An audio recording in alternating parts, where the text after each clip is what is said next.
All right. I'd like to start off by saying Barakatah Yahweh, Bahashem Yahweh Shai, Bahashem, Rakha Kodash. Welcome to another live lesson. The name of this one is Every Eye Shall See Him, or All Eyes Shall See Him, something along those lines. And that's a direct quote from Revelation, the first chapter, which, Lord's will, we're going to start off with that scripture. And pretty much the inspiration for this lesson came from when I woke up this morning. I was listening to the brother Sayinala from the DC camp. You know, he did a whole series reading the Apocrypha.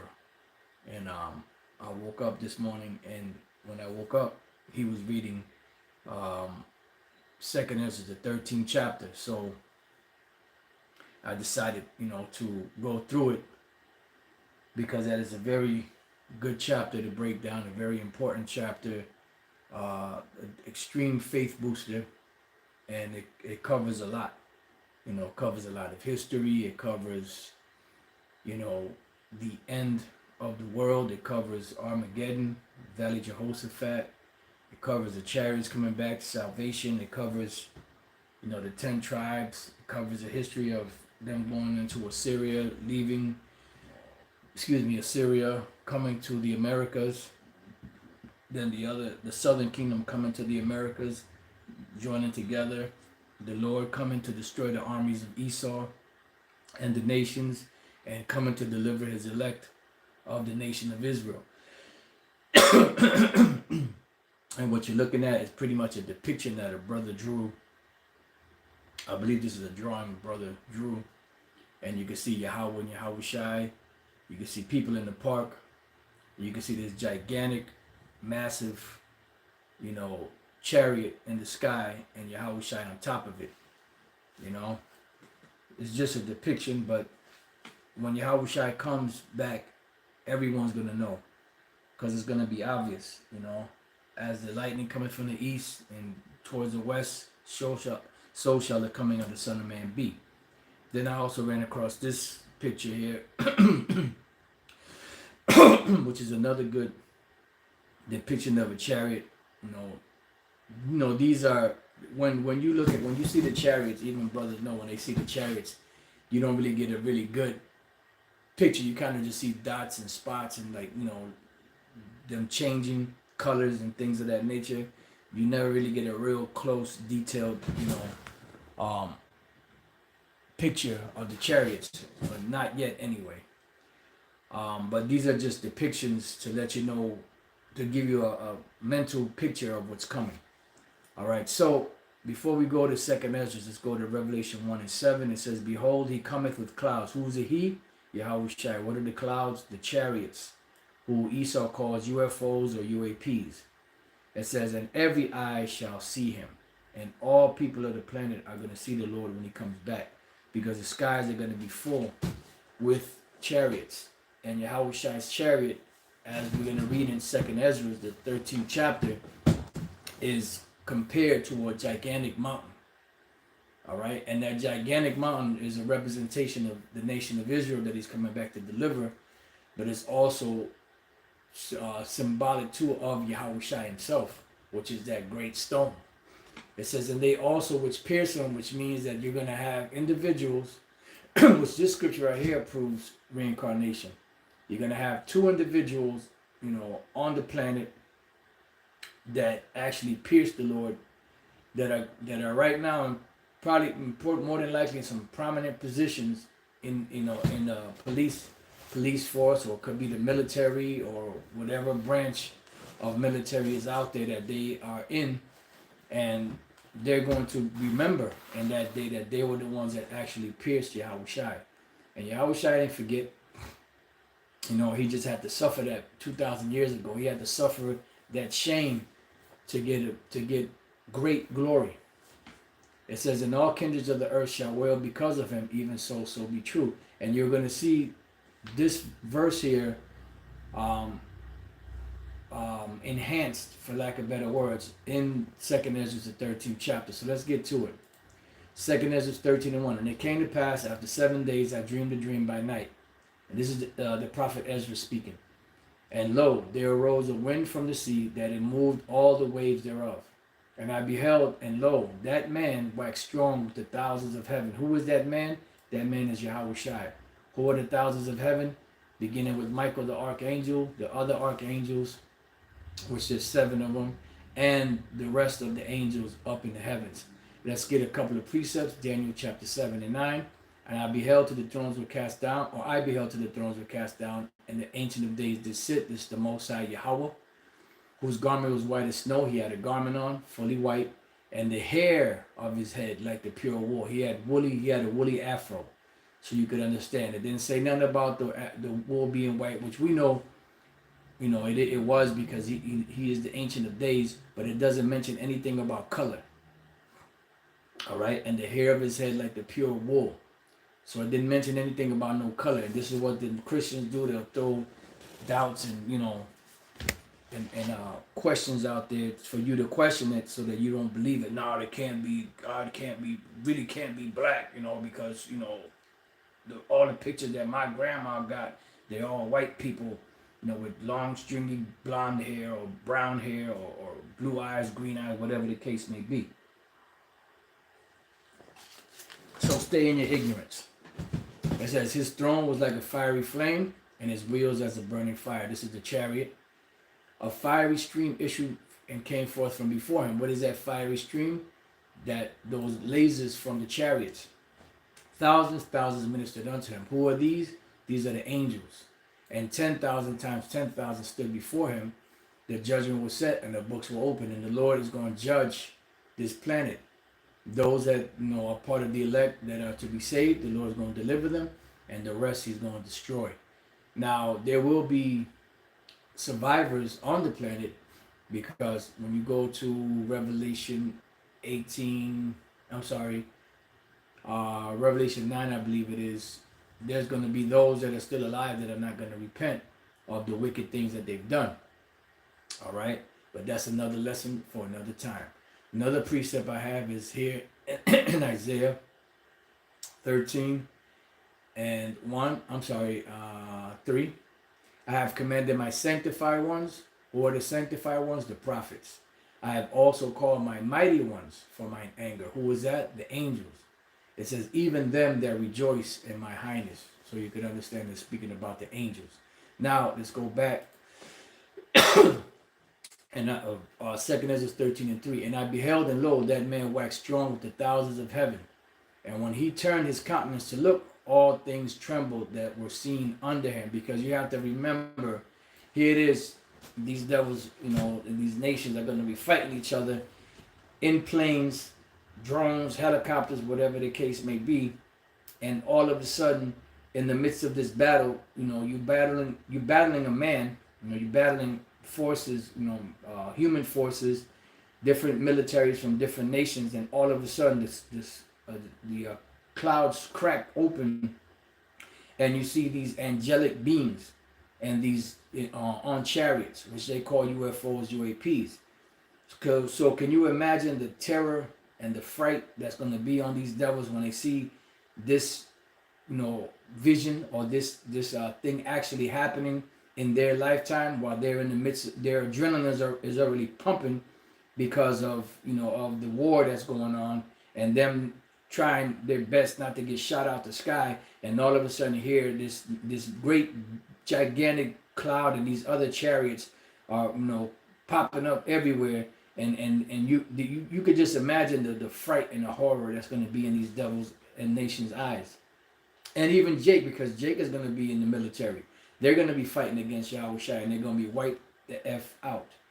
And wheresoever the voice went out of his mouth, all they burnt, right? That heard his voice, like as the earth faileth when it feeleth the fire.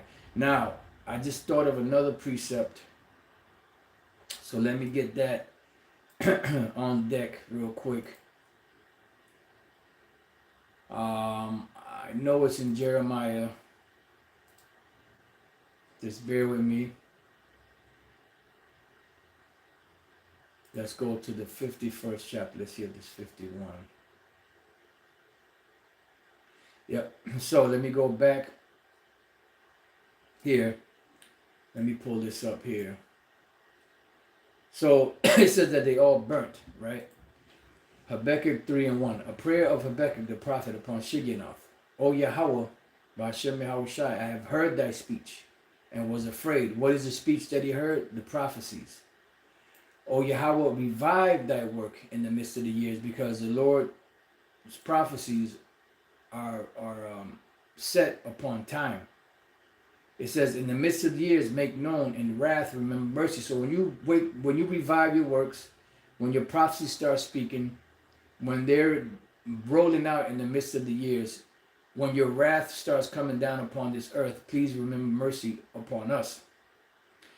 The power came from Teman, and his Holy One from Mount Paran, Selah. His glory, just like when you go back into the ancient world, when the nation of Israel was delivered from Egypt, that's how Yahushua came in that gigantic chariot. His glory covered the heavens, see? Just like it's going to cover the heavens now. That's why it says every eye shall see him. And the earth was full of his praise, right? Because everywhere you look, there's going to be chariots everywhere. And then Yahushua's gigantic chariot is going to be up there. So you're not going to be able to, well, that's just a strange phenomenon, or that was a glitch in the matrix, or whatever. No. Everyone is going to know that the Lord is here. And his brightness was like the light because of the glow. He had horns coming out of his hands. Now these horns represent rays, which what Esau calls, laser beams. When you go to the word horns, let me see, horns. It has the word there, Quran, which Quran is an actual word for horn. Like you blow the shofar or the horn. It says horn, let's see, of rays of light. And these particular horns or rays of light are those, what Esau calls the lasers, which is concentrated fire. Okay? Right here it says a ray of light, figuratively power. Because in this case it's not talking about a ram's horn. It's talking about the power of the Lord, those lasers that he's coming back. Because he also said, I am come to bring fire on the earth, and what will I if it be already kindled? So it says, and his brightness was as the light. He had horns coming out of his hand, and there was the hiding of his power. Because he's not going to lift up a sword, as it's going to tell you in the other chapter. He's going to bring destruction. He's going to bring the missiles. He's going to bring the lasers from the chariots, and the missiles are going to be flying. It says, before him went the pestilence, and burning coals went forth at his feet, because he's bringing fire. He stood and measured the earth. He beheld and drove asunder the nations, and that's what he's coming to do. And every time you read about this, it's always the same storyline, for lack of better words, using different depictions or different sayings. And the everlasting mountains were scattered, meaning the governments of the world will be scattered. The perpetual hills did bow, right, because you have governments that have been in power for a long time, smaller governments included. But all of them are going to bow before the Lord Yahweh B'Shem Yahushai, because every knee shall bow. His ways are everlasting. Now, let's go from there to the next precept, Jeremiah 50:1-25. Behold, I am against thee, O destroying mountain. So the Lord Yahweh B'Shem Yahushai is against America, the destroying mountain, the hammer of the whole entire earth, the bully of the block. Okay, so you could understand. Saith Yahweh, which destroys all the earth. And the ancient Babylonian Empire did not destroy all the earth. So if you are, a man that's into the scriptures, you Israelite men, into the scriptures, you would have to, scratch your head and find out, okay, so who destroyed all of the earth? All you have to do is just do a little bit of research, and you'll see deforestation. You'll see islands of plastic out in the oceans. You'll see fish, whales beaching themselves, and you'll see when they cut these fish up, open, you'll see all type of plastic and debris and all kind of garbage that's in them, and many other things, just the course of the world itself, the way it's going. And if you can't come to the conclusion that the so-called white man, beginning with these international banking families and these top corporations, that they're the ones that destroy the earth, then you either that blind, or you're just in denial and you deserve a foot up your ass. It says, which destroyeth all the earth, and I will stretch out my hand upon thee and roll thee down from the rocks. In other words, the Lord is going to take you out of your power and will make thee a burnt mountain.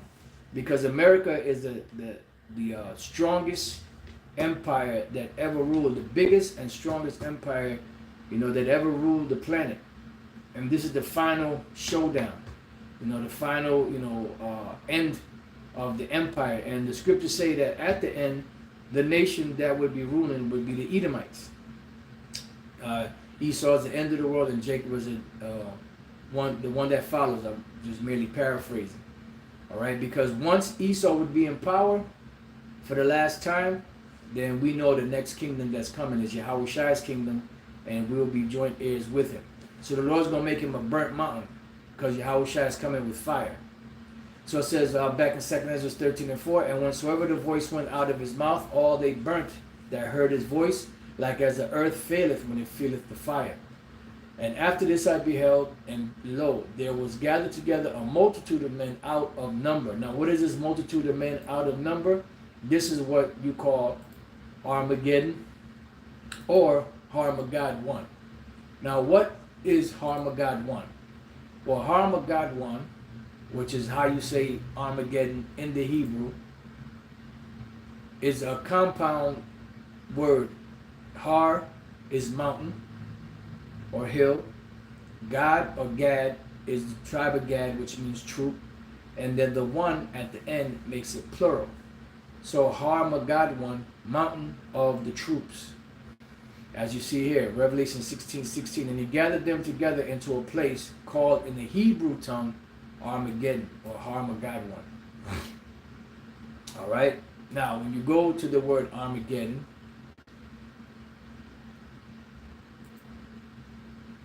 its Hebrew origin is Har, which is mountain or hill.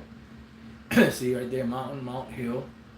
And then you have Magaddon is of troops. It just says Megiddo there, but when you break the word down, Ma is of or from, God is troop, and the one at the end makes it plural, troops.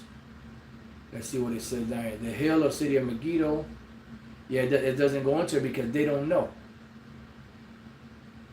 But that's what the word means, Armageddon or mountain of the troops, which goes hand in hand with the book of Joel chapter 3. Right here, Joel 3:2. I will also gather all nations and will bring them down into the valley of who? Jehoshaphat. Now, what does the word Jehoshaphat mean? Jeho is Yahweh, and Shaphat is judgment. Yahweh Shaphat, Yahweh's judgment, because that's the judgment for the end of the world. And when Yahweh comes back, all of these nations would be fighting one another, their militaries, because the main beef that the Most High has is with the militaries of the world. Let's go to Isaiah 34 real quick. And 1. Come near, ye nations, and hear, and hearken, ye people. Let the earth hear, and all that is therein, the world and all things that come forth of it. For the indignation of Yahweh is upon all nations, and his fury is upon what? All their armies. He hath utterly destroyed them, he hath delivered them to the slaughter. And this is what Yahushua is coming to do, to take this place out. So when Ezra saw this vision, it was so vivid and so horrifying that he was, he was like, woe is me. Because the Lord showed him a lot of visions of the end and the great destruction. So going back to Joel 3:2, and I will gather all nations and bring them down to the valley of Jehoshaphat, and will plead with them there for my people and for my heritage Israel. When you read Isaiah 34, read further down, the Lord calls it the controversy of Zion. Because Zion, where you get the word to Zion, one means monument. The nation of Israel is the Most High's monument, his memory, his memorial. He said that he's engraved us in the palm of his hands. He asked the question, can a woman forget a suckling child, pretty much that she nurtured in his womb for 9 months and then is born? Can she forget? And the answer to that is yes, because you see a lot of these monsters dropping their babies in dumpsters or cooking them in the oven and things of that nature. But he said, but the Most High said he won't forget. It says, whom they have scattered among the nations and parted my land. And right there lets you know that the Israelites will not be in that land. Now, do you have some Israelites in there? Of course. Because Jacob scattered among all nations, including the small hats. And this is something that no other camp out there outside of Great Millstone teaches, unless they're one of the affiliate camps. No camp out there, former One West camp, teaches that among them small hats you have Israelites that look like those small hats. See, because the average Israelite out there, as great a knowledge as they have, they're still carnal. They're not spiritual. They haven't come up in their mind to be able to discern that you're going to have Israelites that don't look like your typical Israelites. And that's still a stumbling block to this day. Whom they have scattered among the nations and parted my land. So, let's go back to 2nd Ezra 13:5. And after this I beheld, and lo, there was gathered together a multitude of men out of number from the four winds of the heaven, from all the armies, to subdue the man that came out of the sea. Yeah, because that's these devils and these nations thought. Well, if something come up, didn't Ronald Reagan say that? What if we were to find out that we were not alone, and that there was an alien force that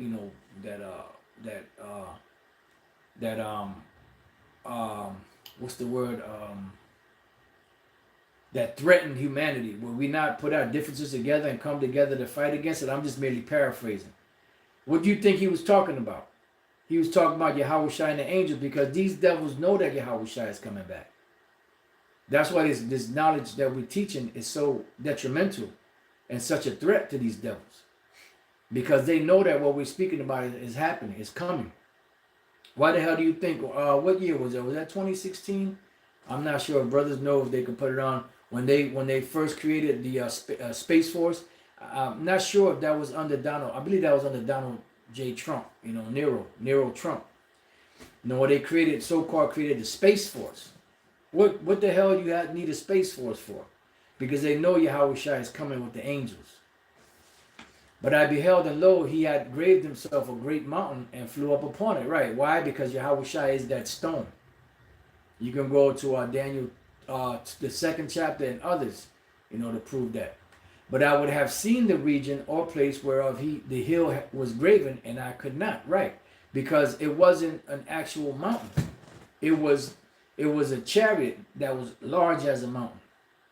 And that chariot that Yahushua is flying upon, which is going to be an actual gigantic chariot, is also a representation of the nation of Israel.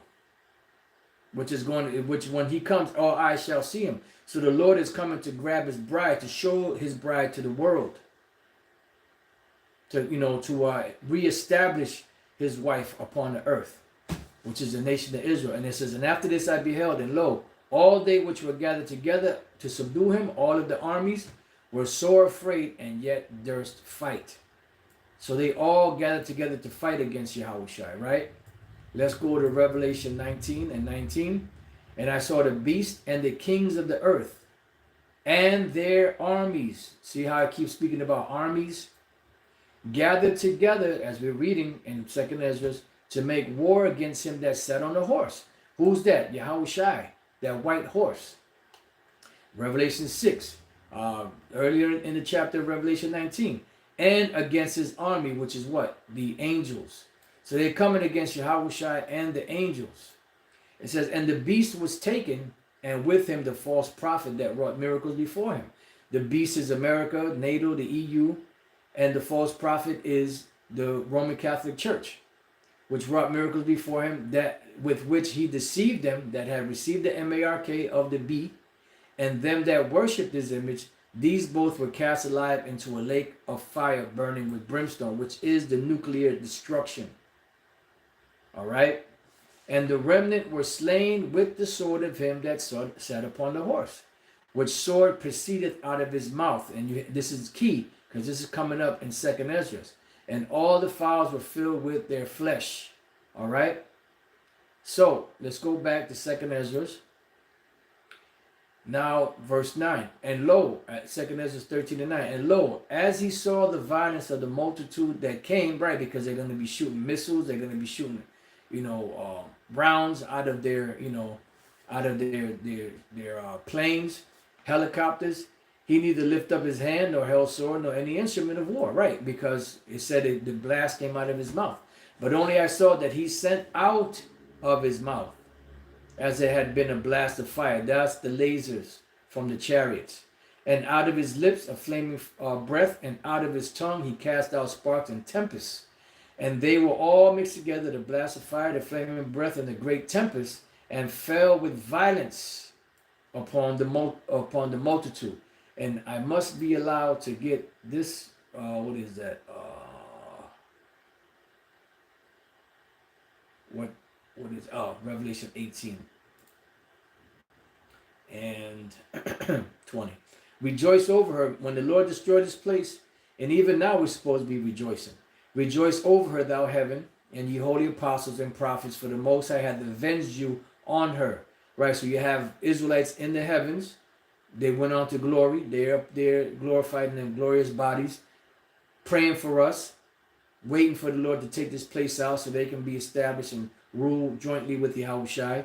And a mighty angel took up a stone like a great millstone and cast it into the sea, saying, thus with violence shall that great city Babylon be thrown down, and she be found no more at all. This is what we're reading here. So on that day, even though the elect are going to be nervous, they're going to still be praising Yahweh Bashem Yahushai for the destruction of these devils. Finally, these devils being destroyed. So it says, and fell with violence upon the multitude which was prepared to fight, and burnt them up every one, so that upon a sudden of an innumerable multitude of this Armageddon, nothing was to be perceived but only dust and smell of smoke. And you better believe that these devils know this. When I saw this, I was afraid. Afterward saw I the same man come down from the mountains, and call unto him an other peaceable multitude. This other peaceable multitude is the nation of Israel, the elect at this time. Because you have the southern kingdom and you have the northern kingdom. And here in America, both the northern and southern, or southern and northern, were persecuted together. Because this is the place of great deliverance that's coming. All right? This is the place where the elect, the tabernacle of David, is going to be gathered and delivered. It says, and there came much people unto him, whereof some were glad. The ones that are glad are who? The elect. Some were sorry. Who were the sorry ones? The ones that are not a part of the elect, that had a chance to hear the word and rejected the word. Some of them were bound. Who's that? That's Esau and the nations. And others, some brought of them that were offered. Right. So pretty much when Yahushua comes back, he's going to gather the elect, destroy the 2/3 here in America, destroy the nations here in America, and eventually once the smoke clears, then when the elect come back down off of the chariots, guess what? That's when it's time to gather these heathens, beginning with the Edomites, the international bankers, and put them in chains, as it speaks about in Psalms, the 149th chapter, and many other chapters. Then was I sick through great fear, and I awaked and said, yeah, because this, you got to imagine this terrible vision that he's seeing. It's just like, brothers and sisters that have these nightmares. Well, not nightmares, these visions of the end. And they'll say, I don't want to have these visions no more. I'm tired of these visions. They scaring me. Waking up, your heart pounding out of your chest, wondering in your mind, what the hell did that mean?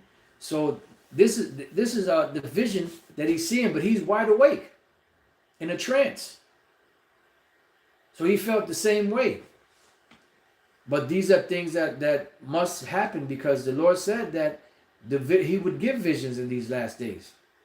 He says, thou hast showed thy servant wonders from the beginning, and hast counted me worthy that thou shouldest receive my prayers. Show me now yet the interpretation of this dream. For as I conceive in my understanding, woe unto them that shall be left in those days, and much more woe unto them that are not left behind. Now the ones that are not left behind I'm sorry, the ones that are left behind. But you know what? Right. So here we go right here. For they that were not left were in heaviness. Okay? Because these are the elect of the nation of Israel. It says, now understand I the things that are laid up in the latter days, which shall happen unto them, and to those that are left behind. Therefore are they come into what? Great perils and many necessities, like as these dreams declare. Now let's jump down to the 48th verse real quick. But those that be left behind of thy people are they that are found within my borders. So when you go back in time, because the first kingdom that went into captivity was the kingdom of the north, the northern kingdom. Southern kingdom was still there. They were catching hell. They were catching hell under the Babylonians. You know, they went into captivity under the Medo-Persians. They were catching hell under the Greeks, under the Romans. Then you had 70 AD. So that's the ones that were catching hell, the ones that were left in the borders. All right? Now going back to verse 19, therefore are they coming to great perils and many necessities, like as the dreams declare. Yet it is easier for him that is in danger to come into these things than to pass away as a cloud out of the world. Right? Because as we read, let's go to 1 Corinthians 11 and 32. It says, but when we are judged, we are chastened of the Lord, that we should not be condemned with the world. So the calamities and the trials and tribulations we go to are pretty much to cement us from the hell that's coming. You know, like yesterday we were at camp, and we had 3 camps, you know, because it was raining off and on yesterday. So there's this one particular place we go to when it rains, you know, unless it's too crazy. And as we were speaking, we had 3 camps. The brothers that were further down at the end of the building, some ninjas started shooting. And they were shooting at them brothers. And the brother said the bullets were hitting the building, and brothers heard bullets whizzing by them, you know. And I heard the shots. I was in the middle camp. I heard the shots. And I said, don't worry about it. The Lord got us, you know, because I heard the shots, but I didn't know that the bullets were whizzing by and hitting the building. So once we closed camp and I found out, I said, well, look, fuck this place. If I would have known that while we were there, we would have shook the dust off that place and left. But, you know, we finished camp. You know, no one got hurt. We got out of Dodge. And pretty much I told brothers, don't go back there no more. See, these are all parts of trials and tribulations. And them stupid motherfuckers that were doing that, they don't know why they were doing that. All we're doing is teaching the Bible. You know, here it is, you got dummies over there licking shots at brothers, you know, because we're teaching the Bible. But yet the cops and other, you know, individuals that are doing you wrong, you ain't doing shit to them. You see? But this is all a part of the trials and tribulations that we have to face. All right, so going back, so 2 Ezra 13 and 20, yet it is easier for him that is in danger to come into these things than to pass away as a cloud out of the world. Right, because the elect have to go through this. That through much tribulation thou shalt enter into the kingdom of heaven, and not to see the things that happen in the last days. And he answered me and said, the interpretation of the vision shall I show thee, and I will open unto thee the thing that thou hast required. Whereas thou hast spoken of them that are left behind, right? This is the interpretation. He that shall endure the peril in that time shall have kept himself. They that be fallen into danger are such as have works and faith towards the Almighty. So these are all part of the tribulations we have to go through. You know? Know this therefore, that they which be left behind are more blessed than they that are dead. Right? Because the ones that are left behind, although they're in heaviness, they are going to be delivered.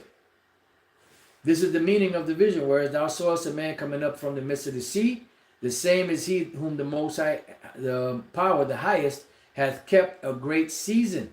Right? And that great season right now, for us would be 2,000 years. For the Lord is 2 days. All right? Which his own self shall deliver his creature. Because Yahushua is coming to gather the purchased possession. And he shall order them that are left behind. Right? And how is Yahushua ordering the ones that are left behind? Well, in this time, guiding us with the truth. One scripture in the book of Matthew 28, trying to remember what the other one was. 28, okay. Hopefully I remember. 28 and 20, teaching them to observe all things whatsoever I have commanded you, and lo, I am with you always, even unto the end of the world. So be true. So Yahweh Shai is with us, guiding us. How? In our thoughts, the inspiration, the supping. Going to the word supping, Revelation 3, excuse me, Salakia. And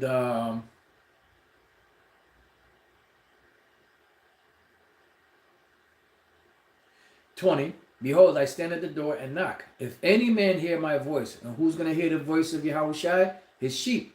And open the door, meaning you answer by getting involved.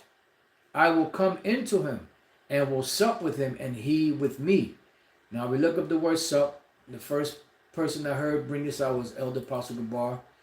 I believe this is the one, dipeneo, to sup. To dine, an example, take the principal or evening meal, right? To sup.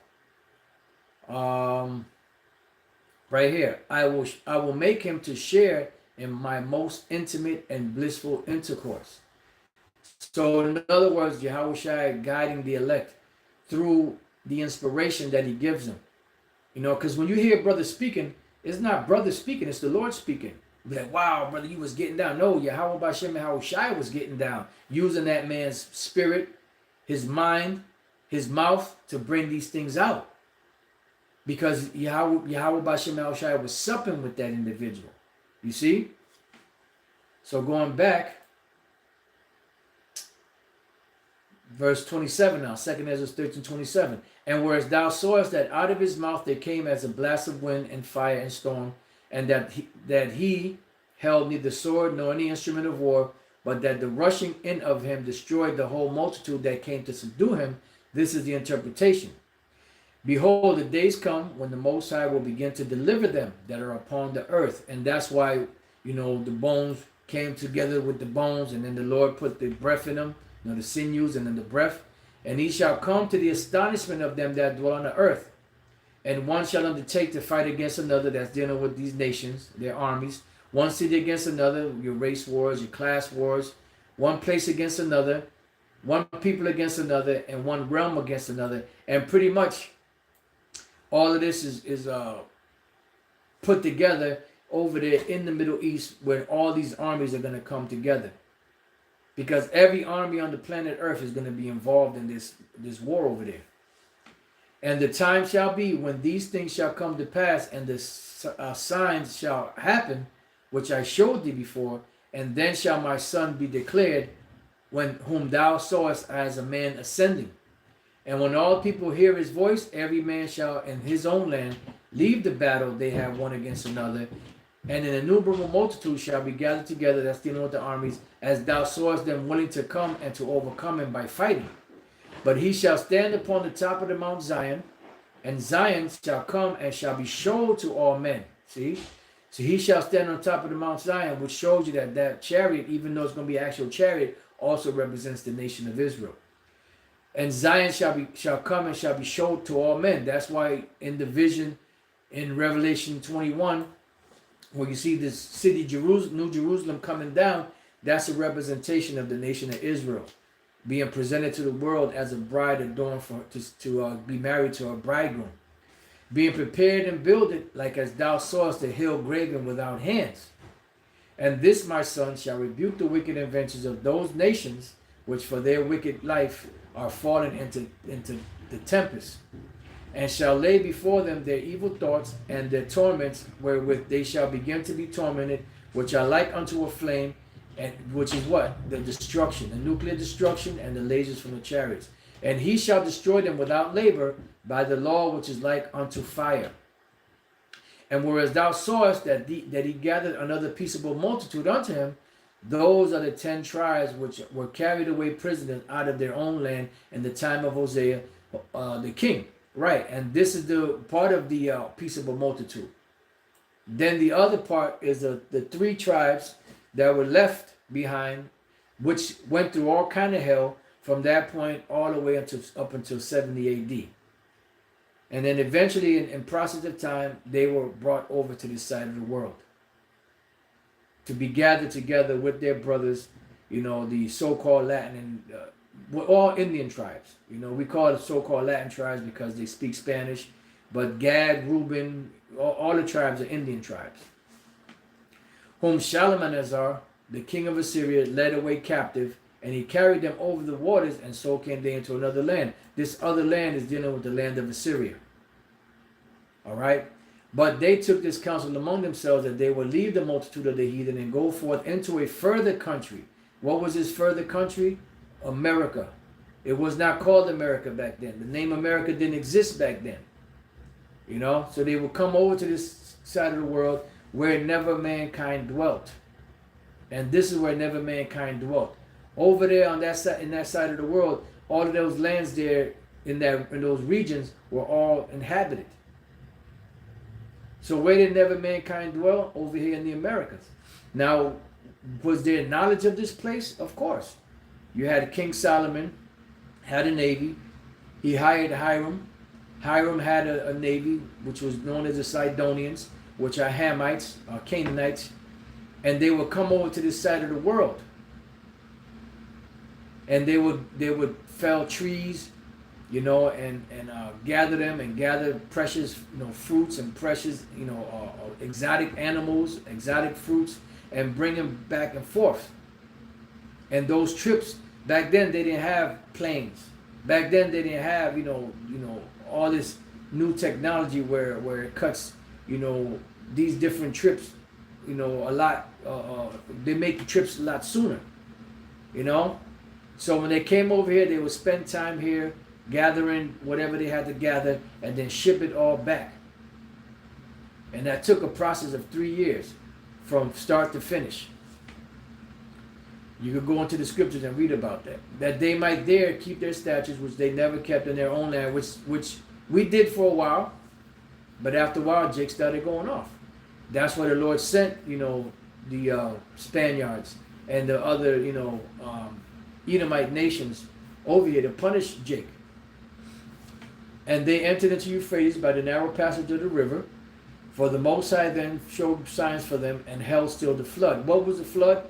That was these different currents that you have. When you look at a map, and Elder Apostle Gabar brought this out years ago, you have different currents, and you have storms, you have tempests, you have different cyclones and different things that happen, that if the Lord ain't with you, you could get caught up in that. And many that have done trade by sea have encountered a lot of these different instances. Some of them they made it through, some of them they didn't.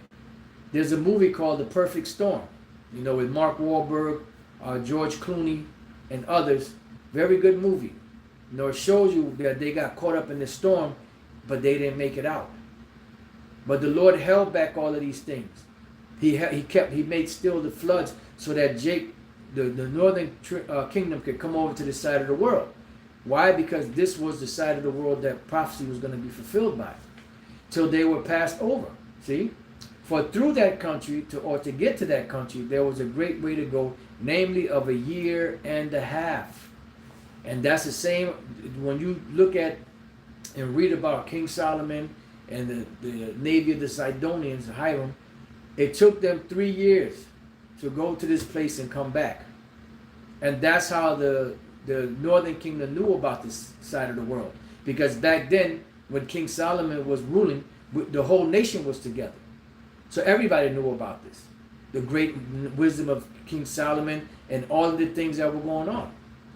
And the same region is called Arsareth, which means another land. A scripture that goes good with that, so you could understand that it means another land. It's a compound word, Arsareth. I think it's Aratazah, if I'm not mistaken. It's Deuteronomy, I believe that's 32. Or is that 29? I think it's 29. Deuteronomy 29.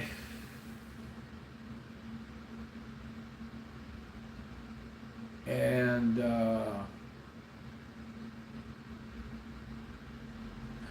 28. And Yahweh rooted them out of their land in anger and in wrath and in great indignation, and cast them into another land, as it is this day. You look at this word, another land. Before we go down there, let's go here. Another land is Arataza Acharath. See? Arataza Acharath. Arsareth. All right? And that's what it means, another land. So you could understand. Arsareth. Arataza Acharath. All right? Arsareth. It says, then dwelt they there until the latter time. And what happened in the latter time? Spaniards started coming over here in the late 1400s. Other European nations started coming here in the 1400s. The 1500s. They started bringing Judah, Benjamin, and Levi over this side of the world. And what happened when the Lord started bringing Judah, Benjamin, and Levi over to this side of the world? The Lord held the floods back again, so that they can make safe passage over here, because the Lord was going to fulfill the prophecy that Judah and Ephraim were going to be oppressed together in this land.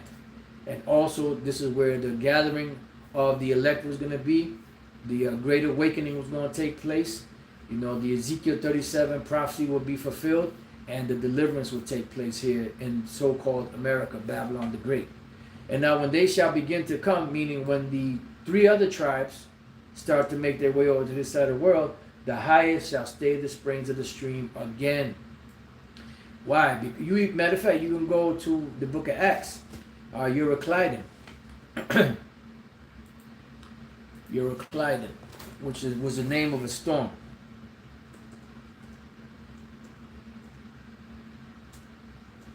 Let me see if I can. Euroclydon.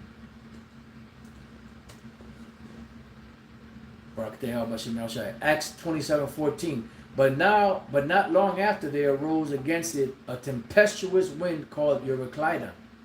See, so there was always these bad weather that you had to endure when you were at sea. Tempestuous. And matter of fact, in Wisdom of Solomon it speaks about that. Wisdom of Solomon speaks about these tempests. So tempestuous. Two for Nikos, like a whirlwind, tempestuous, stormy. See, as if smoky. Yeah, because you can't see shit. So the Lord held that back. Wind, anemos, which goes back to anima, or pneuma, which is wind, spirit. Euroclydon. Eurocludon. A northeast wind, or variant reading Euroclydon, a violent agitation, see? A wind causing broad waves, southeast wind raising mighty waves. Yeah, Euros is east.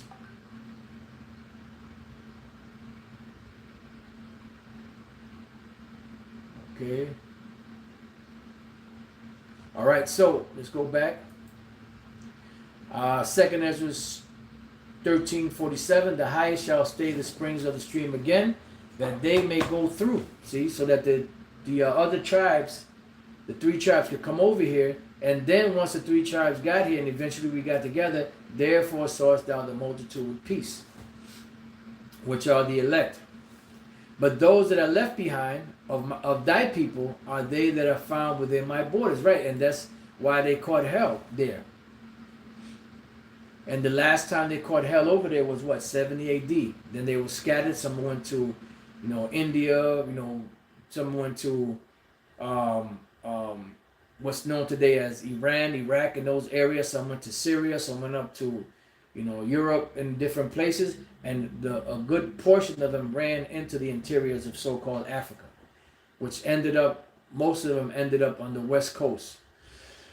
You still had some that remained like in Egypt and Ethiopia, Libya, and those areas, because you had a large community of Hellenistic Israelites that were living in that area. It says, now when he destroyed the multitude of the nations that are gathered together, the armies, Yahweh shall destroy the armies, he shall defend his people that remain.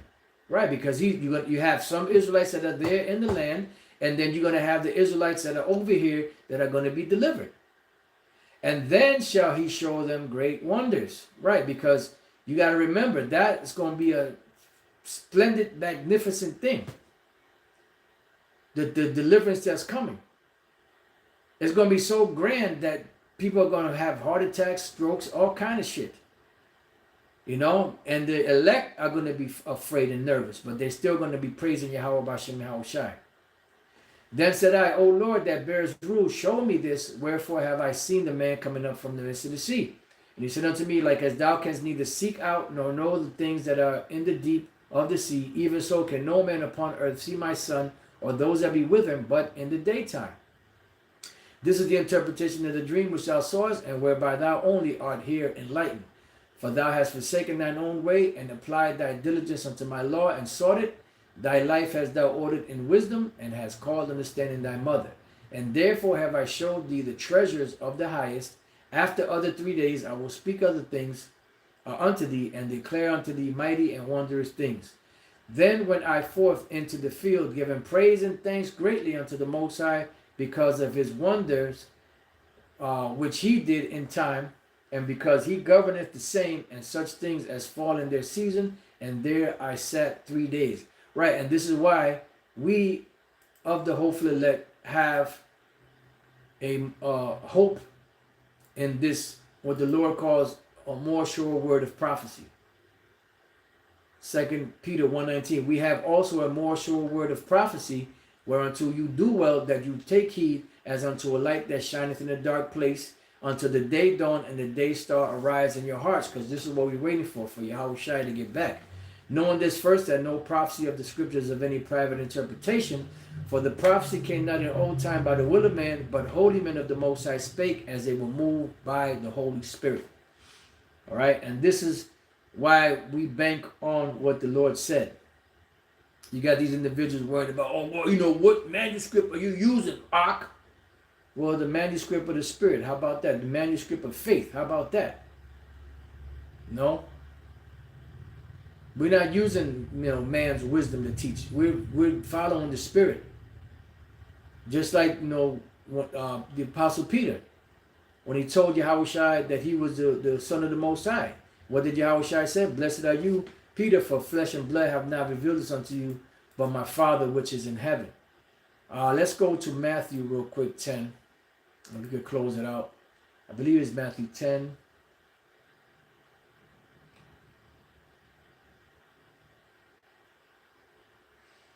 Right. Matthew 10:18. And you shall be brought before governors and kings for my sake, which happened back then, for a testimony against them and the Gentiles, the actual nations. This is when you want to talk about the actual Gentiles, nation, this is it right here. And what's going to come against them? A testimony against them. Not no salvation. Learn your Gentiles in the New Testament, could. But when they deliver you up, take no thought how or what you shall speak, for it shall be given you in that same hour what you shall speak, for it is not ye that speak, but the Spirit of your Father which speaketh in you. All right? So that's the manuscript that we hold dear. The manuscript of the Spirit. All right? Waiting on Yahweh Bashem Yahweh to deal with these devils. So with that, I pray that you brothers and few sisters have been edified. Until the next time I say Shalom.